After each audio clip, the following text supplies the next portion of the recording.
Israel पर Hamas ने 9 महीने पहले हमला किया था। इस हमले के बाद से ही इजरायल और हमास का युद्ध शुरू हो गया।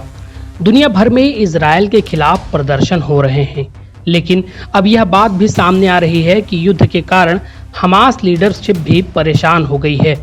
अमेरिकी खुफिया एजेंसी CIA के निदेशक बिल बर्न्स ने शनिवार को बंद कमरे में आयोजित एक सम्मेलन में बताया कि CIA का आकलन है कि गाजा में हमास के नेता याह्या सिनवार पर उसके ही सैन्य कमांडर लगातार दबाव बना रहे हैं। ये दबाव युद्ध विराम समझौते को स्वीकार करने और इजरायल के साथ युद्ध खत्म करने को लेकर है। CNN ने सम्मेलन में भाग लेने वाले एक सूत्र के हवाले से इस बारे में रिपोर्ट दी है।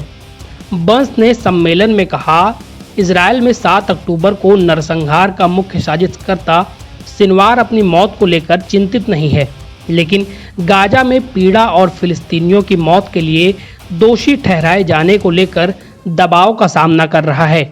अमेरिकी खुफिया अधिकारियों का मानना है कि सिनवार गाजा में अपने जन्म स्थान खान यूनुस की गहरी सुरंगों में छिपा हुआ है।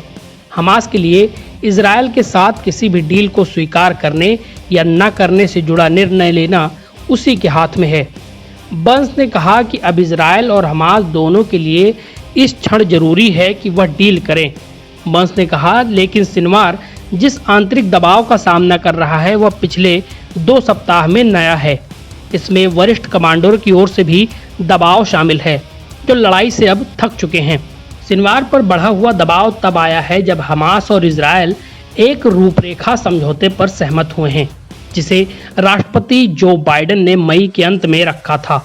अधिकारियों का मानना है कि इसे लड़ाई समाप्त करने के समझौते के आधार के रूप में इस्तेमाल किया जा सकता है। पिछले सप्ताह बर्न्स मिडिल ईस्ट के दौरे से लौटे हैं, जहां वह गाजा युद्ध विराम और बंधक समझौते पर बातचीत को आगे बढ़ाने की कोशिश कर रहे थे। उन्होंने कतर, मिस्र के मध्यस्थ समकक्षों के साथ साथ इजरायल के विदेश खुफिया प्रमुख के साथ भी मीटिंग की। NBT ऑनलाइन की रिपोर्ट।